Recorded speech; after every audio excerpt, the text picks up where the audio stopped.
الحمد لله رب العالمين والصلاة والسلام على سيد المرسلين وعلى آله وأصحابه أجمعين أما بعد. قال الله تعالى: من عمل صالحا من ذكر أو أنثى وهو مؤمن فلنحيينه حياة طيبة ولنجزينهم أجرهم بأحسن ما كانوا يعملون. شہر لکھنؤ کی موقر دانشگاہ کے اس عظیم الشان تقابلی اجلاس میں موضوع خطابت ہے بنت حوا اپنے مقام کو پہچان. چشم اقوام سے مخفی ہے حقیقت تیری، چشم اقوام سے مخفی ہے حقیقت تیری، ہے ابھی محفل ہستی کو ضرورت تیری. زندہ رکھتی ہے زمانے کو حرارت تیری، زندہ رکھتی ہے زمانے کو حرارت تیری، کوكب قسمت امکان خلافت تیری. عزیز سامعات، مرد و عورت تعمیر عالم کے لازمی عناصر ہیں. ان دونوں کے وجود سے چمنستان ربانی اور گلستان سجانی کی رونق ہے. اسلام جیسے فطری مذہب نے اس جوہر لطیف، بیکر حسن، سرچشمہ مودت و محبت کے وجود کی پوری قدر کی ہے. اس کو ذلت و رسوائی کی گھاٹی سے نکال کر مردوں کے دوش بدوش کھڑا کیا.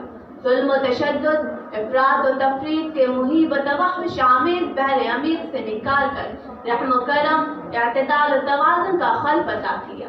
وحشت و بربریت، درندگی کے خوخار پنجوں سے چھڑا کر اس کو بلند ترین مقام عطا کیا. اس کو عزت و رفعت بخشی اور عظیم نعمت بتایا. عورت اور مرد سب کے حقوق مقرر کیے، کسی جگہ کوئی امتیاز نہیں برتا. وراثت میں اس کا حق مقرر کیا. ان المسلمین والمسلمات والمؤمنین والمؤمنات والقانتین والقانتات والصادقین والصادقات والصابرین والصابرات والخاشعین والخاشعات کا اعلان کر کے بتا دیا کہ مرد و عورت شرف انسانیت میں روحانی ترقی کے مراحل میں یکساں ہیں. عورت کا اپنا ایک تشخص ہے، وہ اپنے اعمال کے لیے خود مکلف ہے. وہ دین و اخلاق، روحانی مراتب کے اعتبار سے مردوں کا ضمیمہ نہیں. عزیز سامعان، طبقہ نسواں انسانی سوسائٹی کا وہ حصہ ہے جو کسی قوم یا نسل کی تعمیر و تقریب میں اہم رول ادا کرتا ہے. قوموں اور نسلوں کی کامیابی اور ناکامی، ترقی اور تنزلی کا پورا دار و مدار اسی صنف نازک پر ہے. اس عالم آب و گل میں اسلامی معاشرے کی تشکیل میں عورت کو بنیادی حیثیت حاصل ہے، وہ ریڑھ کی ہڈی کی حیثیت رکھتی ہے. وہ اسلام کے معاشرتی اور خاندانی نظام اور ملی تشخص کی پاسبان ہے. حضرت آدم علیہ السلام کے زمانے سے لے کر اس خلقشار و انتشار کے زمانے تک ہر دور میں اس راہ میں صنف نازک نے بڑھ چڑھ کر حصہ لیا. جنگ کے میدانوں سے لے کر گھر کی چہار دیواری تک مردوں کے شانہ بشانہ عورت نے جو خدمات انجام دی ہیں، تاریخ انہیں کبھی فراموش نہیں کر سکتی. چاہے وہ دائی حریمہ کی شفقت و محبت ہو یا خدیجۃ الکبریٰ کا قبول اسلام ہو، اور انک لتصل الرحم وتحمل الکل وتکسب المعدوم وتقری الضیف وتعین علی نوائب الحق کے ذریعے مدنی آقا کی بے چینی اور فکر کو رفع کرنا اور تسلی فراہم کرنا ہو، یا مکہ کی سرزمین پہ بوڑھی سمیہ کی شہادت ہو، یا غزوہ احد، خیبر اور حنین میں حصہ لینے والی ام عمارہ کی شجاعت ہو، یا مقتولین و مجروحین کی برہم بٹی اور پانی پلانے والی ربیہ بنت معاوض اور ام عطیہ کی خدمت ہو، حضرت فاطمہ بنت خطاب کی ثبات قدمی اور سوز قرارت ہو، جس نے عمر جیسا صاحب ایمان، صاحب عزم اور فاتح عالم عطا کیا، یا چار بیٹوں کو شہید کرانے والی حضرت خنسا کا جگر اور محبت دین ہو، یا حضرت صفیہ کا دل رانہ احترام ہو، یا بیٹے کو پھانسی کے پھندے پر لٹکا دیکھ کر الم یعنی لہذا الفارسی ان یتوجلا،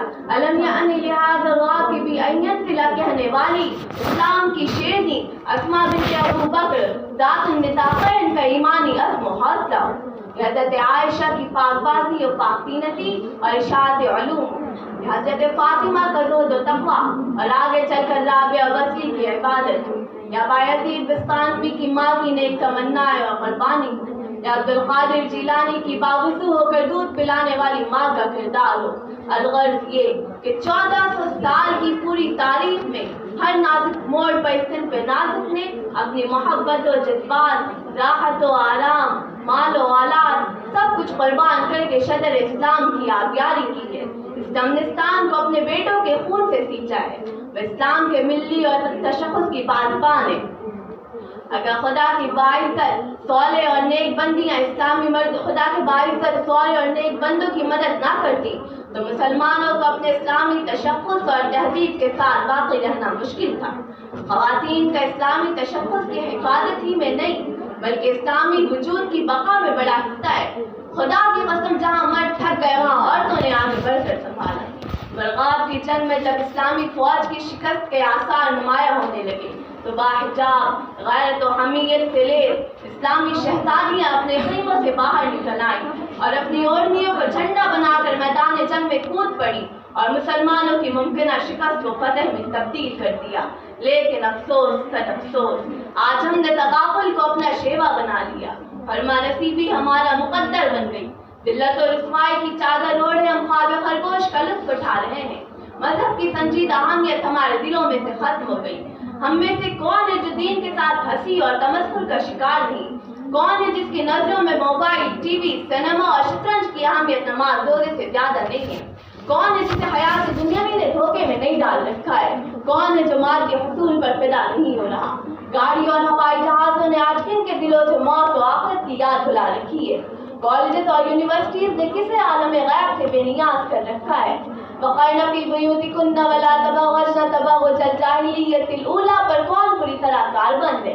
آج کہاں ہے وہ مائیں جن کے دل محبت رسول سے سرشار، ایمان و یقین، فکر آخرت سے معمور، جن کی تمنائیں پاک دل صاف ہوا کرتے تھے، جو اپنی اولادوں کو ہیروز اور رول ماڈلز کے طور پر جن کے نام یاد کراتی تھی وہ فلمی اداکار نہیں ہوتے، کرکٹ کے کھلاڑی اور عزتوں کا سودا کرنے والے نہیں ہوتے، بلکہ ابو بکر و عمر ہوتے، عثمان و علی، حسن و حسین ہوتے، فاطمہ و زینب، رقیہ و عائشہ ہوتی۔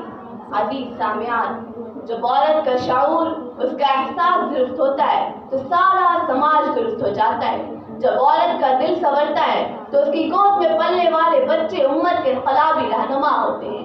علماء و محدثین، ابلا کو یاد کرنے والے، اپنے زمانے میں بھلائیوں کو پھیلانے والے جتنے جانباز محدثین، غیرت مند، وفادار، علم و فضل کے امام ہوئے، ان کے پیچھے اس شجر مثمرہ کا ہاتھ ہے۔ عجب تاثیر رکھی ہے اللہ نے عورت میں، کاش آج کی عورت اپنی طاقت کو پہچان لیتی۔ یہی امت کو امام مالک، امام شافعی، امام بخاری نام ملے تھے، ان کے پیچھے ان کی ماؤں کا ہاتھ تھا، ان کی دینی ایمانی تربیت تھی، ان کی صلاحیتیں اور کارنامے ان کی ماؤں کا فیض نظر تھا۔ ماؤں کی پیشانیوں پر جو لکھا ہوتا ہے وہی قوم کی تقدیر ہوتی ہے۔ ماں جتنی مہذب، شائستہ اور بلند خیال ہوگی بچے پر بھی اتنے ہی اثرات مرتب ہوں گے۔ ماں اگر ہاجرہ ہوتی ہے تو بیٹا اسماعیل ہوتا ہے، ماں اگر حنہ بنت فاقوزہ ہوتی ہے تو بیٹی مریم ہوتی ہے، ماں اگر زہرا بتول ہوتی ہے تو بیٹے حسن و حسین جیسے دینی خصائل کے سرشار ملت پر جان قربان کرنے والے ہوتے ہیں۔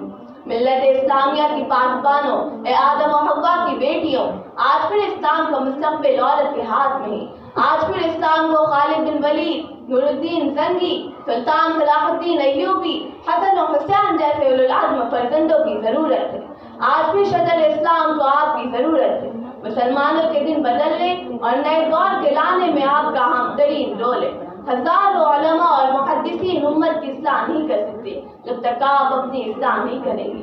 خدا اپنے مقام کو پہچانیے، اپنے درد و سوز، تسخیر و تاخیر کی قوت کو پہچانیے اور دین کے حفاظت و صیانت کا فریضہ انجام دے کر دنیا کے انقلاب کا کام لے اور خدا کے لیے ہماری شام غریبی کو صبح امید سے بدل دے۔ یہی وقت کی پکار، میرے ضمیر کی آواز اور آج کی اس نشست کا پیغام ہے۔ چمن کے مالی بنا لے اپنا گرم و آفت شعار بھی، چمن کے مالی بنا لے اپنا گرم و آفت شعار بھی، چمن میں آ سکتی ہے پلٹ کے روٹھی بہار بھی۔ اٹھو اور نظم چمن رنگ انجمن کو بدل، اٹھو اور نظم چمن رنگ انجمن کو بدل، تیرے لیے جو تصور ہے اس چلن کو بدل۔ آسانیوں سے پوچھنا منزل کا راستہ، آسانیوں سے پوچھنا منزل کا راستہ، اپنے سفر میں راہ کے موتی تلاش کر۔ پھر سے اب تاریخ عالم میں ابھرنا ہے تجھے، پھر سے اب تاریخ عالم میں ابھرنا ہے تجھے، زندگی کی منزلوں میں رنگ بھرنا ہے تجھے، زندگی کی منزلوں میں رنگ بھرنا ہے تجھے، خدمت اسلام میں ڈھل کر نکھرنا ہے تجھے۔ تاریخ کے سینے پہ لکھی ہے یہ حقیقت، تاریخ کے سینے پہ لکھی ہے یہ حقیقت، عورت ہی بدل سکتی ہے ایک قوم کی قسمت، ہماری نہیں